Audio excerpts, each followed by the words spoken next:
vous retrouver ce matin par la grâce du Seigneur qui nous est accordée, qui nous est renouvelée encore une fois ce matin.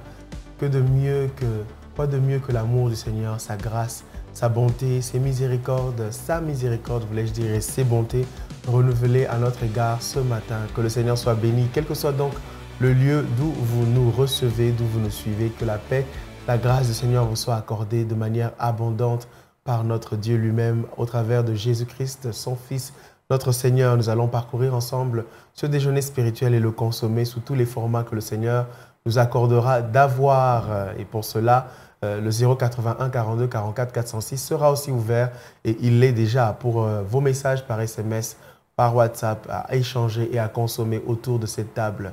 Sans plus tarder, je m'en vais avec vous et pour vous saluer ceux qui seront avec vous et avec nous tout au long de cette émission. Bonjour Papa David et bienvenue à vous. Bonjour Papa Ephraim, merci beaucoup. Bonjour Madame. Bonjour Papa David. Ben voilà, bonjour Maman Charlène. Bonjour Papa Ephraim. Et bienvenue, bienvenue. Merci. Je crois que nous sommes au complet, on peut commencer, oui, hein, donc inutile de s'attarder davantage. Nous allons rendre grâce au Seigneur pour ce jour nouveau avec vous, Maman Charlène, bénir le nom du Seigneur qui nous est favorable et qui nous fait du bien. Éternel Dieu, nous venons bénir ton nom ce matin, te dire merci au Dieu, toi qui nous as permis, Dieu de gloire, d'accéder encore à cette table du déjeuner spirituel. Que ton nom soit élevé, toi, Dieu de gloire, qui parle aux montagnes, Seigneur, au son de ta voix, le montagne s'ébranle, le désert tremble, Père. Nous voulons que ta voix retentisse encore ce matin dans la vie de tous ceux qui te cherchent, dans la vie de ceux qui sont accablés ce matin et qui attendent simplement le son de ta voix, Seigneur. Éternel Dieu, pour avancer dans ce qu'ils sont en train de faire. Que ta main nous couvre, ô Dieu. Seigneur, viens faire du bien à ton peuple à travers différents mets de ce déjeuner spirituel. Et viens, ô cher Saint-Esprit, glorifier Jésus sur cette table et que tout soit pour le Père. Au nom de Jésus. Amen. Amen.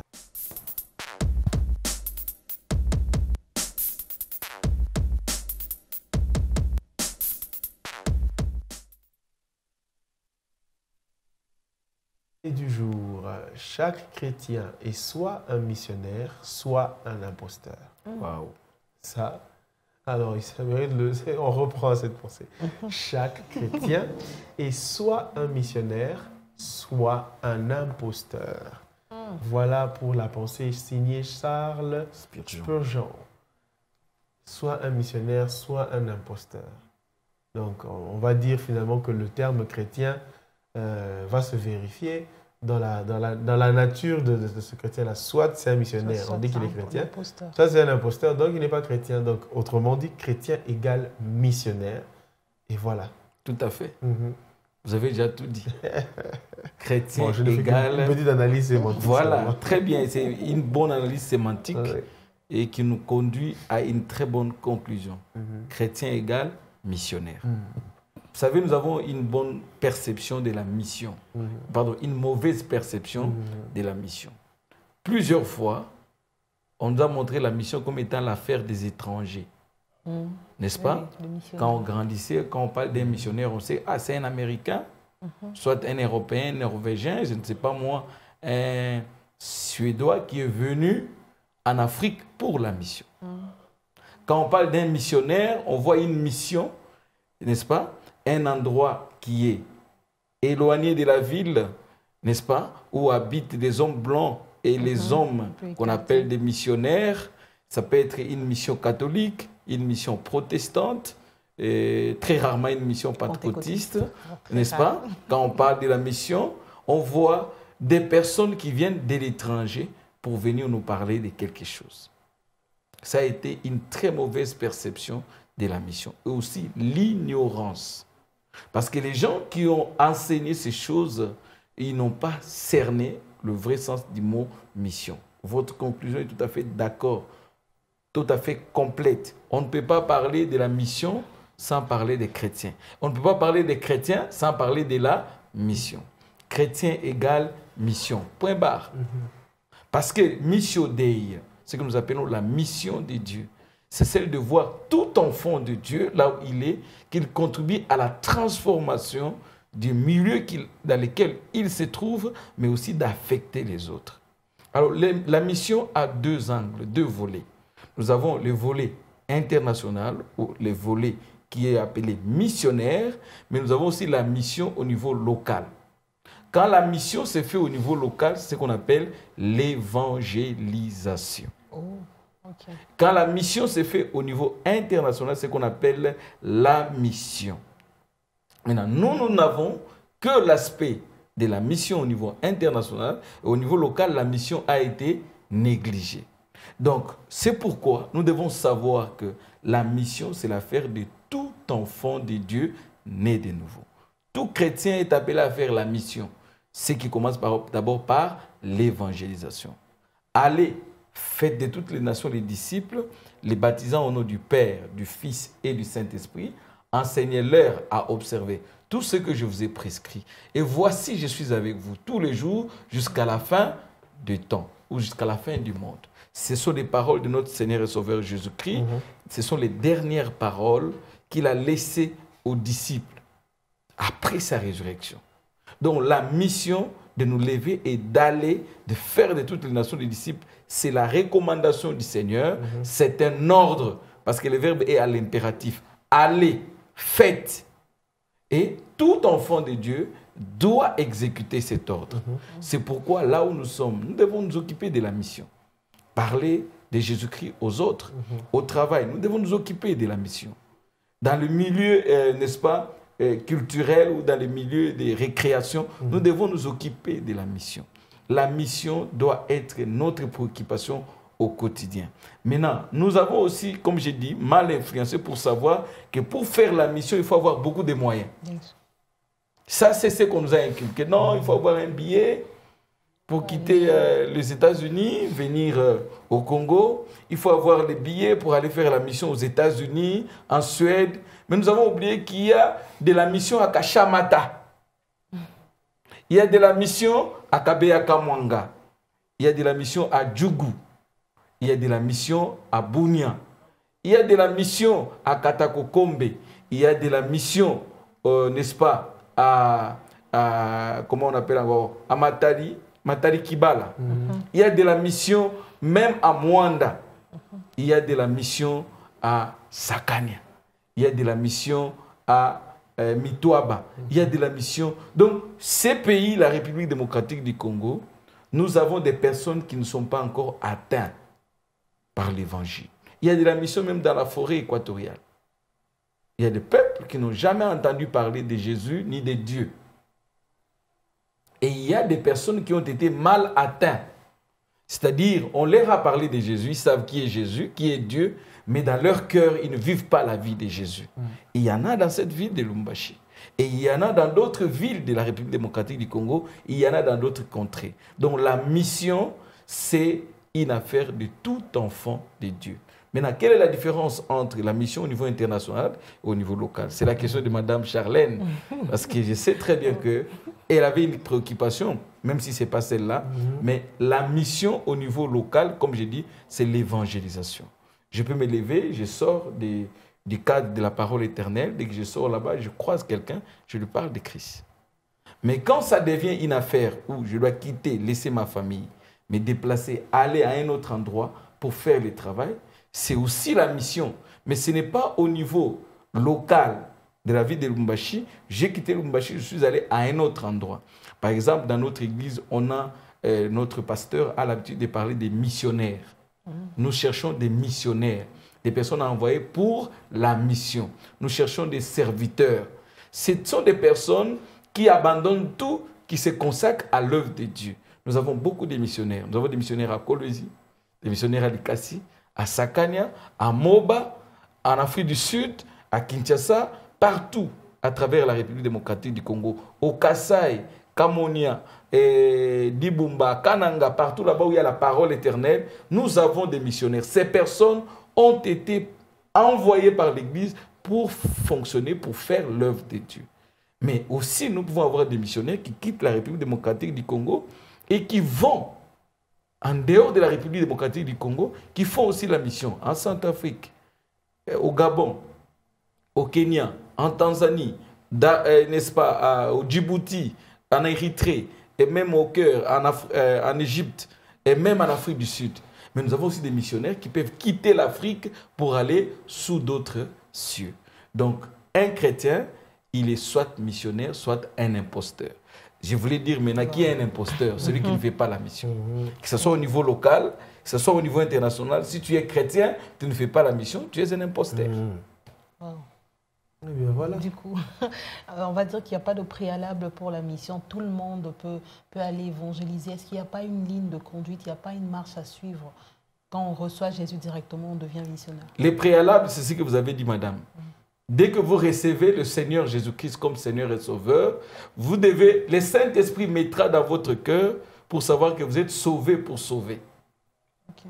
Ce n'est pas pour rien. Le Seigneur, quand il nous sauve, il nous garde encore sur cette terre. Sinon, vous et moi, nous serons déjà au ciel. Parce que Dieu a atteint son but. Il nous a sauvés. Nous devons aller au ciel. Pourquoi rester encore sur la terre? Mais s'il nous garde encore sur la terre, effectivement, c'est pour effectuer la mission. Donc, le préalable, c'est le fait d'être sauvé. Okay. Et maintenant, quand vous êtes sauvé, parce que beaucoup de gens disent, mais moi, je ne connais pas trop la Bible. C'est ça, parce que c'est tout ça. Moi, je n'ai pas la connaissance des versets. Moi, je ne sais pas exhorter. J'entends qui n'a jamais lu la Bible, par exemple. Oui, mais c'est ça le problème. Comment est-ce que tu peux devenir enfant de Dieu mais tu n'as jamais lu la Bible? Non, il reçoit, je suis en train de dire, il reçoit Jésus peut-être à 42 ans. À 42 ans. Il n'avait jamais lu la Bible. Mais celui-là, il a un outil, son propre témoignage, madame. Ok. Donc on peut... Oui, on peut aller parler de Jésus à quelqu'un de son propre témoignage. Oh. Mon frère, bonjour, bonjour. Comment ça va? Ça va très bien. Ah bon, est-ce que je peux vous parler? Oui, il n'y a pas de souci. Bon, je voulais qu'on puisse échanger un peu. Parce que généralement, les techniques missionnaires, parmi les techniques d'évangélisation, il y a des milieux où ne posez même pas la question à quelqu'un, tu es chrétien ou pas. Mais ça, parce que quand vous posez la question, beaucoup de gens vous diront, je suis chrétien. Parce que c'est ça, au fait, ma préoccupation. Parce que, est-ce qu'il y a on apprend à faire la mission? Oui. Parce que quand vous recevez Jésus, vous partez, vous savez. Oui, madame. Ça peut s'apprendre. Mais nous disons aussi que tout chrétien a un message pour faire la mission. Son propre témoignage. Donc, je croise quelqu'un, je lui dis, mon frère, bonjour, bonjour. Comment vous allez? Ça va très bien. Je peux vous parler? Oui. Je voulais vous parler de mon témoignage. Oh. C'est une histoire, n'est-ce pas? C'est une histoire. Moi que tu vois, mon frère, j'étais un grand fumeur. J'ai fumé tout. J'ai pris tout. Je me souviens même en 3e secondaire. Je fouillais l'école avec mes amis pour aller fumer. Tu vois, j'ai fumé terriblement. Je sais même, je prenais l'argent des parents pour aller donner au monsieur qui nous procurait ce qu'il faut prendre. J'arrive en 5e des humanités, au-delà de la cigarette, j'ai ajouté un autre aspect. J'ai commencé à boire. J'ai commencé à faire ceci. Mais j'ai béni le Seigneur, mon frère. Parce que tel que tu me vois ici, j'ai rencontré un homme. J'ai rencontré un homme, cet homme s'appelle Jésus-Christ. Et il a changé ma vie. Il a complètement changé ma vie. Aujourd'hui, quand tu me vois, tu n'auras même pas une idée que j'ai eu à toucher à la cigarette. C'est à cause de Jésus. Je voulais te parler de mon témoignage. Ce Jésus-là, il est encore vivant. Il est prêt. Il peut te faire du bien. Il peut te changer. Peut-être tu m'envies, mais toi aussi tu peux devenir comme moi. Vous voyez, madame? C'est un témoignage. Est-ce que j'ai parlé d'un verset biblique? Non. Est-ce que j'ai parlé de maîtriser la Bible? Non. Mon témoignage seulement peut servir à ce que je puisse gagner une âme. Je sais une fois, il y a quelques années en arrière, dans la cellule où nous sommes responsables, au Bel-Air, nous avions à effectuer des sorties évangéliques. Un jour, une sœur, une maman qui dit, moi, je n'ai jamais évangélisé. Comment ça va arriver? Alors, nous avons eu une réunion de sensibilisation. J'ai donné seulement l'exemple du témoignage, parler des témoignages. Mais les résultats étaient waouh. Cette maman est venue, nous a dit, j'ai parlé à 5 personnes. Et parmi les 5 personnes, 3 ont donné leur vie à Jésus. Partant de son propre témoignage. Tout chrétien a un argument entre ses mains pour évangéliser. Et encore là-bas, le témoignage, il peut être éloquent, il peut être parlant, il peut être expressif, mais le témoignage, il peut être aussi un témoignage muet. Tu peux évangéliser les gens par ton style de vie.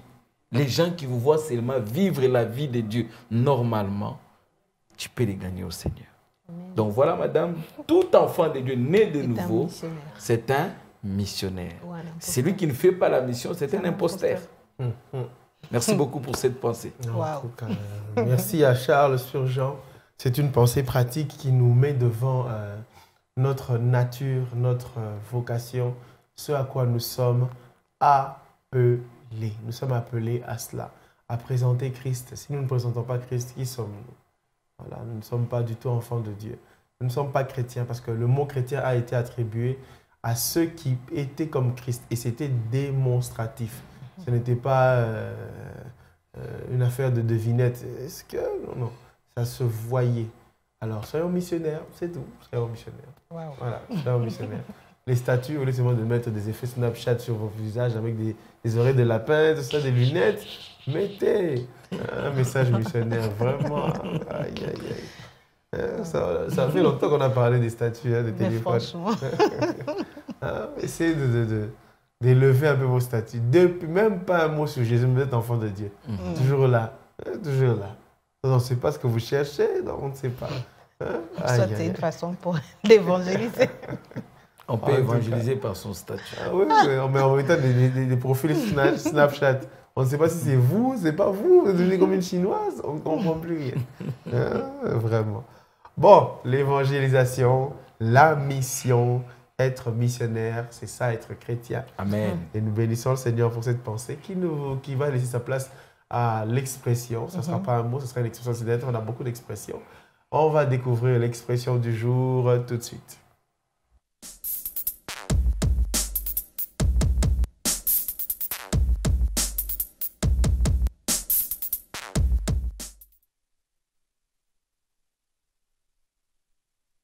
Tire du soufre. Oh là là, ça c'est une expression sulfurique. Alors, on la découvre. Ça sent mauvais. Sentir du soufre pour parler d'une situation tendue qui semble mal tournée. Donc, ça sent le soufre quand on parle d'une situation qui est tendue et qui a l'air de mal tourner. C'est ça, déjà que les acides sulfuriques sont très mauvais. Voilà. Comme certains pourraient dire, ça sent le roussi. Donc, c'est comme si le plat que vous avez mis au feu, il a dépassé l'étape de la cuisson. Il est maintenant en train de se carboniser. Donc, la situation est en train de s'envenimer. Sentir du soufre pour parler d'une situation qui est en train de s'envenimer, qui est en train de devenir insoutenable. Sentir du soufre. Est-ce qu'il vous est déjà arrivé de commencer à constater que ça sent le soufre, qu'il suffit d'une petite allumette pour que tout l'environnement s'embrase? Oui, bien sûr. C'est dans les milieux professionnels. Ah, ça. Dans les milieux professionnels, ce sont des choses fréquentes. Ça. Et sentir du soufre. Vous voyez tout le monde qui rentre dans le bureau, tout le monde sait de quoi il s'agit, mais personne n'en parle. C'est terrible, là, ça sent du soufre. Ça sent du soufre. C'est-à-dire, tout le monde sait qu'il suffit d'une petite parole seulement. C'est fini. C'est tout. C'est parti. Les choses vont se déclencher de soi. Sentir du soufre. Et moi, je crois que cet homme qui a donné cette expression, certainement c'est une expression aussi ancienne, ça remonte de la nature de cet élément chimique.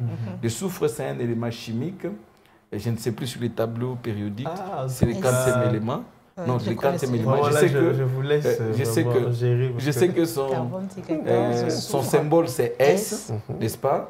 Le soufre nous donne beaucoup d'éléments. L'acide sulfurique, le sulfate de sodium, ça nous donne beaucoup de choses. Le sulfate de potassium. Le sulfate de potassium, ça nous donne beaucoup de choses. C'est utilisé dans les feux d'artifice. L'acide sulfuré, l'acide sulfurique. L'acide sulfurique qu'on utilise pour les batteries. Et le soufre, il joue aussi un grand rôle, je crois, dans la fabrication des allumettes. Des allumettes, je pense. Des explosifs. Des explosifs. Voilà. Et ceux qui sont dans le domaine de mining, je crois, ils utilisent le soufre pour beaucoup de choses. Alors, donc c'est déjà, moi je peux l'appeler le soufre, c'est déjà un catalyseur, un élément catalyseur qui peut facilement allumer de l'atmosphère. Quand on dit sentir du soufre, on veut dire tout simplement que bientôt ça va barder. Voilà, c'est dans les langages du siècle, n'est-ce pas? Pour l'instant, il faut dire ça. Bientôt ça va barder. ça sent le soufre. Et sentir du soufre, ça veut tout simplement dire, nous avions entendu ça, n'est-ce pas? Ça sentait du soufre entre l'Ukraine et la Russie. Ah oui. N'est-ce pas? Depuis quelques mois, quelques semaines, ça sentait du soufre. Les gens savaient que ça va barder. Et que ça sentait du soufre parce que les déclarations telles qu'elles se faisaient, l'un a dit, l'autre a réagi, l'autre a dit ça, l'autre a réagi. Et nous sentons ça, les tensions à travers le monde. Quand vous sentez que là-bas, il y a quelque chose qui va arriver, vous sentez du soufre. Oui. Donc voilà, je pense que cette expression est vraiment appropriée. Mais malheureusement, nous devons revenir toujours à la parole de Dieu. Nous, en tant qu'enfants de Dieu, et des choses pareilles, ça peut arriver dans le milieu chrétien, mais nous avons toujours des tampons. Nous avons des bases qui viennent neutraliser cette situation-là. Le tampon, c'est qui? C'est le Saint-Esprit de Dieu. Donc, dans un milieu, dans une famille, où vous sentez que ça sent du soufre, ça peut arriver même que ça barde, mais nous avons le Saint-Esprit. Il nous apprend, il nous enseigne et il nous interpelle. Il peut nous aider à nous maîtriser. Parce que parmi les fruits de l'esprit, nous avons ce qu'on appelle la maîtrise de soi. J'ai senti que mon frère est monté. Je peux le calmer, si je sens qu'il ne se calme pas, je m'étais. Retirer carrément. Je m'étais, ou soit je me retire, voilà carrément. Je me retire de la réunion, ou soit des trucs, dans le souci de me préserver, et de préserver ce qui est à moi, et de préserver le climat autour de moi. Moi, je pense que vraiment, en tant qu'enfant de Dieu, ça peut sentir du souffle, là où nous sommes, mais un enfant de Dieu, c'est une base qui vient pour permettre à ce que ça ne puisse pas s'allumer et que ça ne puisse pas barder. Même quand ça s'allume, l'enfant de Dieu peut jouer son rôle pour éteindre le feu, pour faire en sorte que les choses redeviennent comme avant. Sentir du souffle. En tout cas, vraiment, autant que cela dépend de vous, évitez que ça sente le souffle. L'expression, comme l'a dit frère David, est une expression qui utilise comme ça un élément chimique et ça remonte, ça prend son origine dans le domaine militaire et fait référence au soufre contenu dans les explosifs et son odeur caractéristique après explosion. Par extension, l'expression sentir le soufre s'applique à toute situation tendue qui prend une mauvaise tournure. Donc voilà, vous sentez, vous regardez, et si tu viens avec encore une parole juste mal calibrée, c'est parti. Vous allez devoir appeler les sapeurs-pompiers pour éteindre toutes sortes de feux. Donc, évitons de faire sentir le soufre à l'atmosphère, au climat, aux relations, que la paix domine. Ça, c'est ce que le Seigneur veut. Les procureurs de paix. Amen. Nous sommes appelés à être ainsi procureurs de paix. Amen. Voilà ce que Dieu attend de nous. Merveilleuse expression, du moins qui nous pousse à réfléchir et à être de ceux qui ne sont pas les porteurs des barils de soufre. Le soufre, qui amène les soufres. Voilà, vous-même, vous amenez le soufre. Il y a des gens comme ça. Dans Chonganisho, il est là seulement. Lui, c'est seulement pas comme le diable, vraiment. Il y a des petits frères du diable en miniature qui sont là en train de circuler. Ne soyez pas de ces gens, de cette race-là. Et nous allons vers le pain du jour pour continuer à exploiter les leçons sur Siméon. Nous avons parlé hier de la première leçon sur Siméon, à savoir sa justice et sa piété. Un inconditionnel pour les enfants de Dieu qui ne peut pas manquer dans nos vies. Ça ne peut pas manquer. Et Dieu est sensible à cela. Il est tellement sensible qu'il cherche le juste du regard pour le soutenir, dit la Bible. Nous découvrons la troisième portion et peut-être une autre leçon avec Siméon tout de suite. À nos Bibles, à nos carnets, à nos stylos. Bon appétit, on se revoit juste après.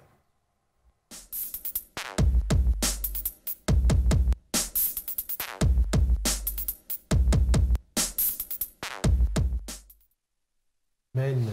Siméon, une deuxième leçon.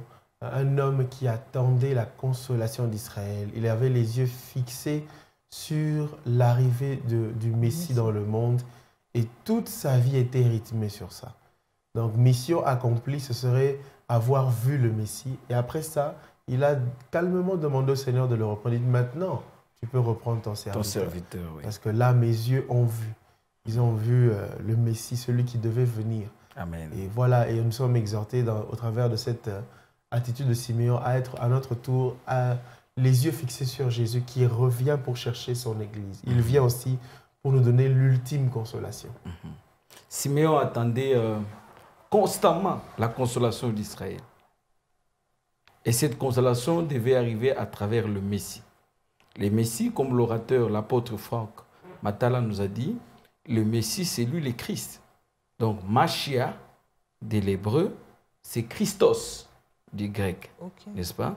Yehoshua, à Mashiach, de l'hébreu, Jesus Christos, du grec. Il s'agit de la même personne. Donc, il s'agit des mêmes attributs ou des mêmes fonctions. Jésus-Christ, en français. Yesu Christo, en swahili. Donc, il s'agit de la même personne. Il attendait la consolation. La consolation d'Israël qui devait arriver en passant par la personne de Jésus. Siméon était averti. Il y avait une promesse. Et Siméon avait reçu ainsi dit l'Éternel. Que voilà, le moment arrivé, tu verras ça, tu verras ça. Et ce jour-là, averti par le Saint-Esprit, il se dirige au temple. Comme je le disais hier, il voit un couple venir avec un petit bébé, un petit garçon d'1 mois et demi, et qu'on amène au temple pour les présenter au Seigneur. L'Esprit certainement lui a fait signe que voilà, c'est celui-là. Quand il prend ces petits, il les porte dans ses bras, il sent l'accomplissement de la promesse.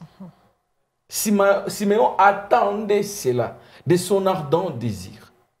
Il attendait cela. Je me dis, chaque jour qu'il s'est réveillé, il s'est dit, est-ce que ce n'est pas aujourd'hui? Humainement parlant, n'est-ce pas? Chaque jour, ce n'est pas aujourd'hui le Saint-Esprit, il ne dit rien. Le Saint-Esprit ne donne aucun signe. Peut-être qu'il pouvait se rendre même au temple, il voit comment on amène les enfants. Il dit, mais ces jours-là, averti par le Saint-Esprit, il était convaincu que voici, la consolation est arrivée. Donc, ce que nous devons comprendre, bien-aimés dans le Seigneur, c'est que nous devons vivre avec la perspective du ciel. Nous devons savoir que Jésus-Christ revient et il revient bientôt. Du vivant de l'apôtre Paul, les gens avaient arrêté même de travailler. C'est ce que la Bible nous relate dans le livre des Thessaloniciens.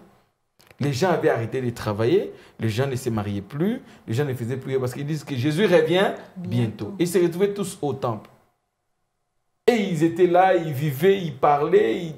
L'apôtre Paul dit non, non, non, non, non, non. Que celui qui ne veut pas travailler ne mange pas non plus. Pourquoi? Parce que pour manger, il faut se lever pour travailler. Vous devez travailler en attendant le retour de Jésus-Christ. Vous devez construire en attendant le retour de Jésus-Christ. C'est ce que l'apôtre Franck a appelé des besoins temporaires. Se marier, c'est un besoin temporaire. S'acheter un terrain construit, c'est un besoin temporaire. Avoir un bon véhicule qui vous permet de vous déplacer sans avoir des pannes en cours de route, c'est un besoin temporaire. Avoir des beaux vêtements qui vous permettent de bien vous présenter quand vous êtes en public ou quand vous travaillez pour le Seigneur, c'est un besoin temporaire. Avoir des enfants dans ce monde, avoir les biens, avoir des comptes en banque, sont des besoins temporaires. Toutes ces choses, la majeure partie de ces choses resteront sur cette terre. Ça passera. Mais les besoins primordiaux, les besoins qui doivent nous caractériser, c'est l'attente du retour de Jésus-Christ, comme Siméon. Il attendait la présentation de l'enfant au temple. Et Siméon est venu ce jour-là, quand il a reçu, j'ai aimé quand vous avez dit ça, il a dit, maintenant Seigneur, tu peux laisser ton serviteur s'en aller en paix. Vous voyez? Ça sont des prières de quelqu'un qui est certain qu'il a accompli sa mission. Je sais même quelques dernières prédications de notre patriarche, le pasteur André-Jacques Verneau. Il disait, maintenant Seigneur, tu peux laisser ton serviteur s'en aller en paix. Je sais même quand il était venu ici en 2009, je pense, à Lubumbashi, on l'avait reçu, nous étions encore sous les hangars. Quand il a vu le travail, il dit, les larmes coulent de mes yeux. J'étais touché de voir le travail, il appelait comme ça, les frères Amani, ici à Lubumbashi. Dans les temps passés, quand je venais, je ne m'attendais pas qu'on pouvait voir ses travaux. Je dis, s'il était encore vivant, il pouvait voir, il serait encore plus ému qu'à ce moment-là. Mais il était certain que Seigneur, j'ai accompli ma tâche. Maintenant, tu peux laisser ton serviteur s'en aller en paix. Donc, nous devons avoir cette attitude-là, bien-aimés, que Jésus-Christ revient bientôt. Et l'apôtre Franck a dit, nous devons être prêts. Beaucoup de gens emportés dans des besoins temporaires et on oublie l'idéal. On oublie le plus important, le retour de Jésus-Christ. Jésus-Christ revient bientôt. Et Jésus-Christ, quand il viendra prendre l'église qui est prête à partir. Et pour être prêt, nous devons savoir que nous sommes sur cette terre, nous faisons la mission, nous faisons d'autres choses, mais avec la pensée que Jésus-Christ viendra nous chercher. Amen. Ça, c'est le premier aspect que l'apôtre a évoqué. Mais il y a un autre aspect qu'il a évoqué. Siméon attendait la consolation d'Israël. C'est un aspect sur lequel on peut revenir, peut-être si vous le permettez. Oui, oui, je pense que la consolation étant le synonyme de Christ, il y a aussi l'aspect consolation dans le présent, par rapport à la vie présente telle qu'il l'a annoncé. Et on peut vraiment y revenir parce que nous avons de temps à autre besoin de consolation. Ici, d'abord, nos cœurs sont brisés de temps en temps. Quelqu'un s'amuse avec les sentiments de la sœur ou du frère. On laisse un vrai chantier dans le cœur là-bas. Une bombe est passée par là. Il faut reconstruire avec peine.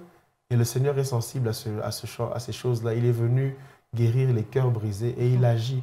Et il continue à le faire. Et l'apôtre est en train de le dire. Et quelqu'un qui entend cette nouvelle doit apporter son cœur pour être consolé. Bien sûr. Bien sûr.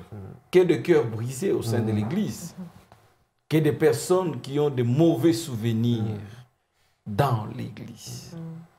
Il y a même des personnes qui ont été brisées par les serviteurs de Dieu dans l'Église.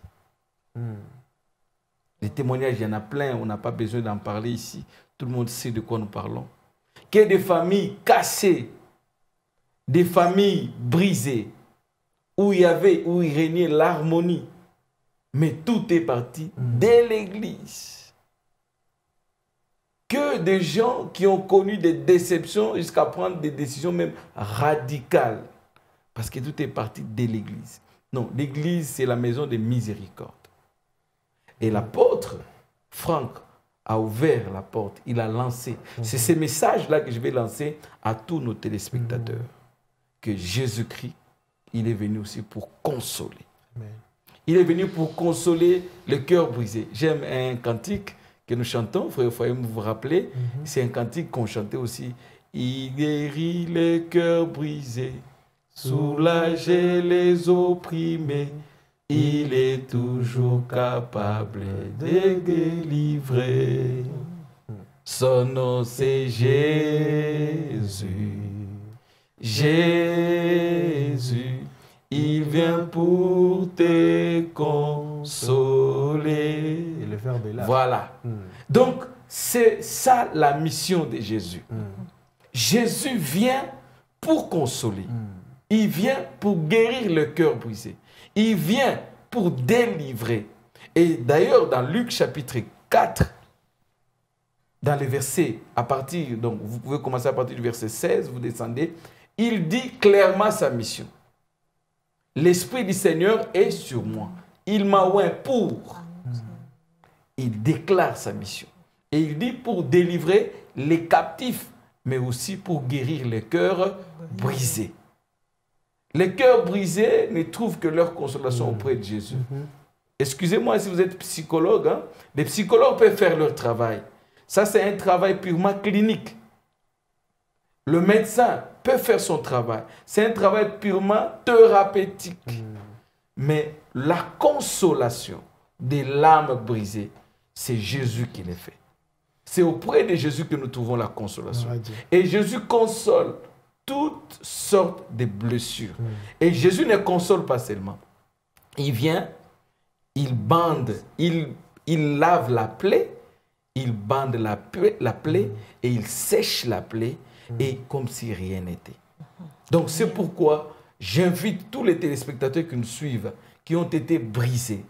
Il a parlé même des personnes qui ont été brisées et ont perdu des membres, des familles. Ça arrive. Ça nous est déjà tous arrivé.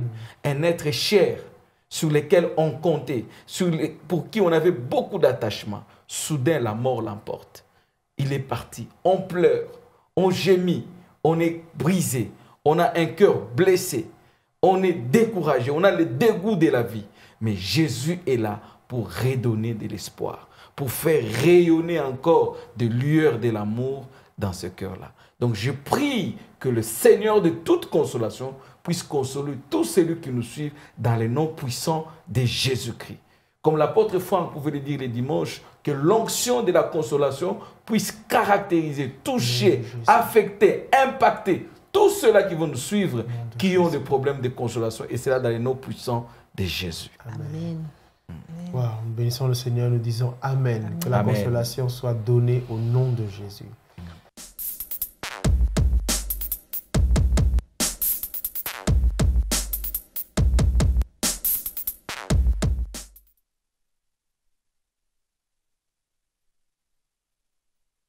Le talent est installé, il va nous permettre de le recevoir. Il va nous parler de quelque chose d'intéressant. Il s'appelle, pour vous, je vais le présenter, Risto Sabois. Bonjour, bien-aimé. Bonjour, frère. Merci d'être avec nous ce matin. Merci. Alors, j'ai entre mes mains un livre qui s'appelle « L'évangélisation, une urgence en ce temps de la fin ». Eh bien, on revient encore sur l'évangélisation. Ah oui. Après en avoir parlé au tout début de l'émission, nous avons parlé du chrétien qui doit être un missionnaire. S'il ne l'est pas, c'est un imposteur. Alors, est-ce que vous allez dans le même sens dans ce livre ou bien vous ouvrez d'autres brèches? Oui, effectivement, comme le livre le dit, l'évangélisation, une urgence, c'est temps de la fin. Ce livre, disons, veut se montrer la place de l'évangélisation à ce temps de la fin. Étant chrétien, étant des personnes qui ont connu Christ, il y a aussi une chose que Christ attend de nous à ce temps de la fin. Dieu veut à ce que nous puissions faire connaître aux autres ces plans merveilleux qu'il a réservés à tous ceux qu'il aime. Dieu veut donc que son peuple connaisse ce qu'il a réservé à tous ceux qu'il aime. Une urgence en ce temps de la fin. L'urgence, en général, l'urgence est liée au temps. Quel est le contenu de l'urgence en question? Voilà, lorsque nous voyons les statistiques, il est estimé que 56,5 millions de personnes meurent chaque année. Mais seulement 10 personnes de ces personnes avaient connu Christ avant le mort.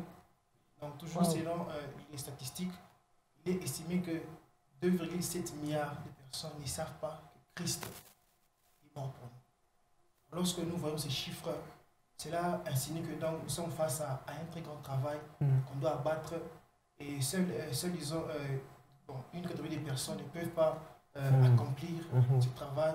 Donc tout chrétien est appelé à parler de Jésus. Wow.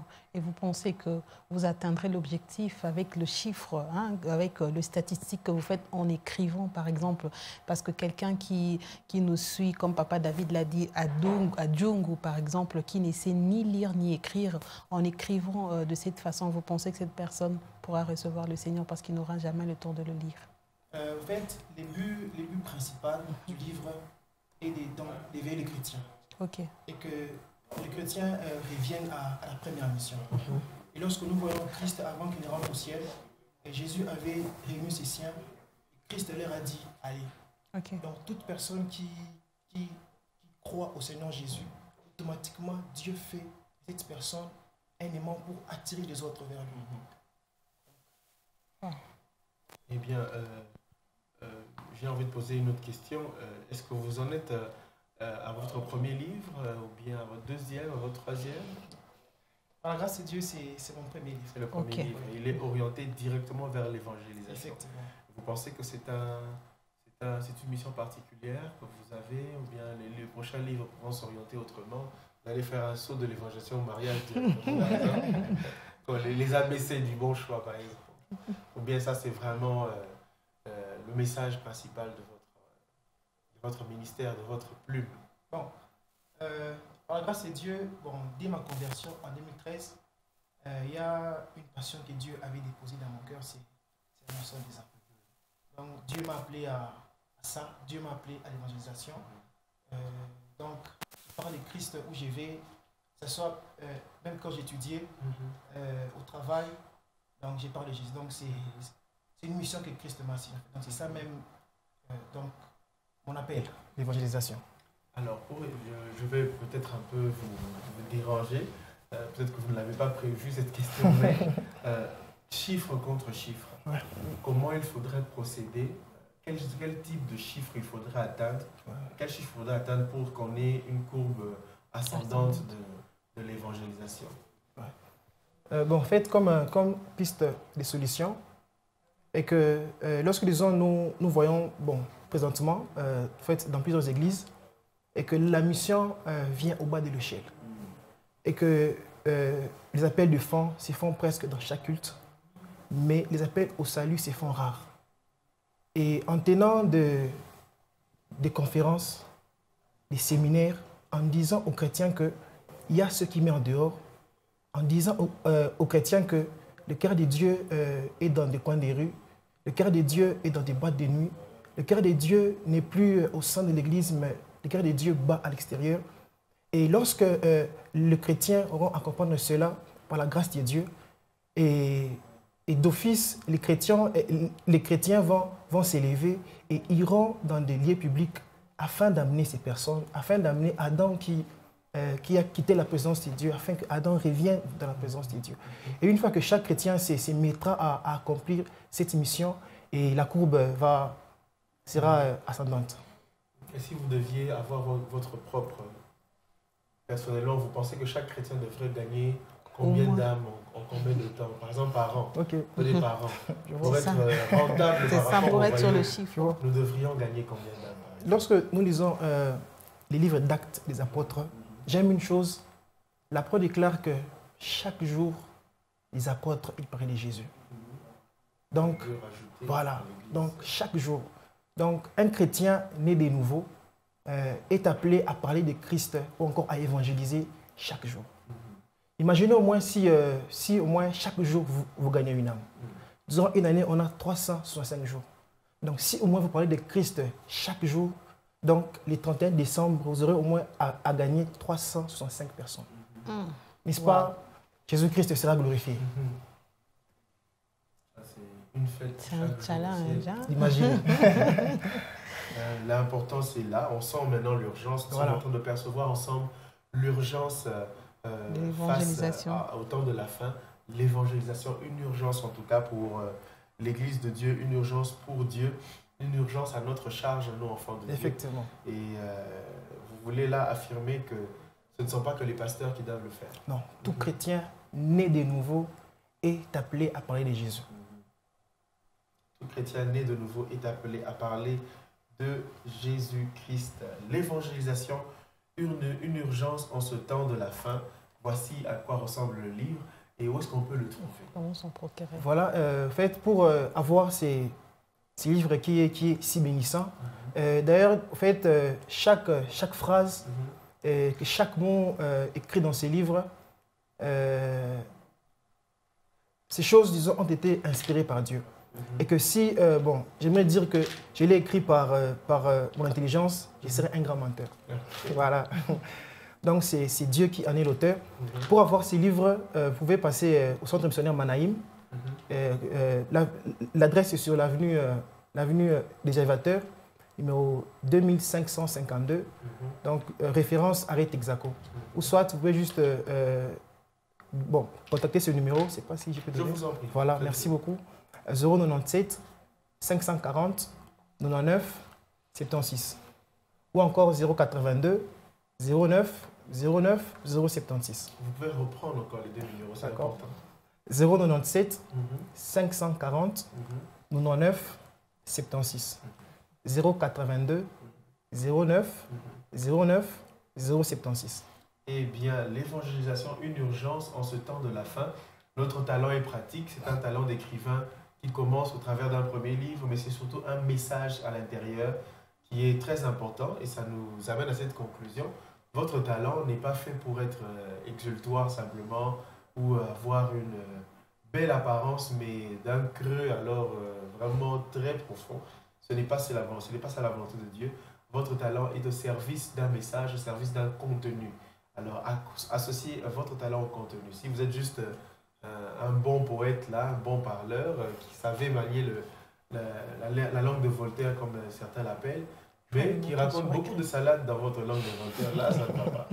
Si au moins vous pouviez mettre la parole de Dieu en vers, en poésie, en prose, ce serait une bonne chose.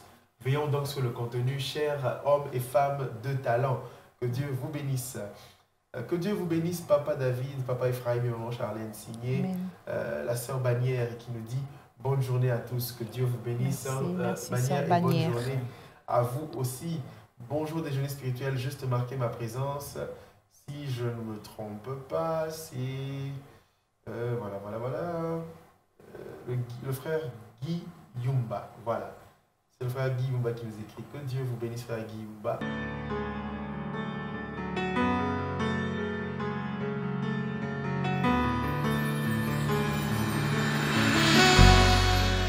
Le verset 6 qui s'affiche, je veux lire. Et le prêtre leur répondit, allez en paix, le voyage que vous faites est sous le regard de l'Éternel. Juge 18, 6 nous dit, et le prêtre leur répondit, allez en paix, le voyage que vous faites est sous le regard de l'Éternel. Waouh. Amen. Combien nous voudrions voyager sous le regard de l'Éternel. Vraiment que le Seigneur soit avec tous ceux qui voyagent. Pas seulement surtout parce que vous devez vouloir cela. Vous n'êtes pas là, vous avez votre fétiche à côté, il est dans le sac, vous êtes là en train de vous raconter beaucoup de salades en tournant des boules dans vos mains, et vous voulez que le Seigneur vienne aussi s'associer à votre prière, que lui aussi chuchote à côté. Non. Honorez le Seigneur, vous allez en paix, car son regard est sur vous. Amen. Amen.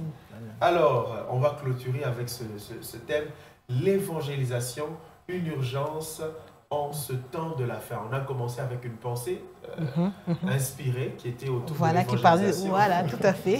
Chaque chrétien est soit un missionnaire, soit un imposteur. Donc, vous êtes soit évangéliste en train d'évangéliser, en local comme à l'étranger, il n'y a pas de souci, mais gagnez les âmes. Amen. Soit vous n'êtes pas du tout un chrétien, vous êtes un fanfaron qui avait la Bible qui est en train de l'user sous les aisselles. Ah oui, il faut que ce soit clair. Il faut que ce soit clair. Donc, l'évangélisation, une urgence en ce temps de la fin que vous trouvez au centre Manaïm. Voilà. Vous pouvez nous aider encore à le relocaliser. Au centre Manaïm. Boulevard Moussiri, oui. croisement avenue des Aviateurs. Donc, numéro 2522. Voilà. Voilà. Et les deux numéros de téléphone 097 540 99 76 082 09 076. Voilà. Merci frère Risto Savoie d'avoir été des nôtres aujourd'hui. Merci beaucoup, monsieur Frère. Merci maman Charlène. Merci beaucoup frère. Merci à toute la réalisation très inspirée de ce déjeuner spirituel. Que le Seigneur continue à vous oindre pour atteindre son objectif au travers de ce programme. Merci à l'équipe technique active, très active et efficace. Nous bénissons le Seigneur pour elle et nous bénissons le Seigneur pour chacun d'entre vous. Merci de votre grande fidélité, très souvent très silencieuse, mais aussi très participative au déjeuner spirituel. Gardons nos robes blanches, car le Seigneur Jésus-Christ est à la porte. Amen. Shalom. Bye bye.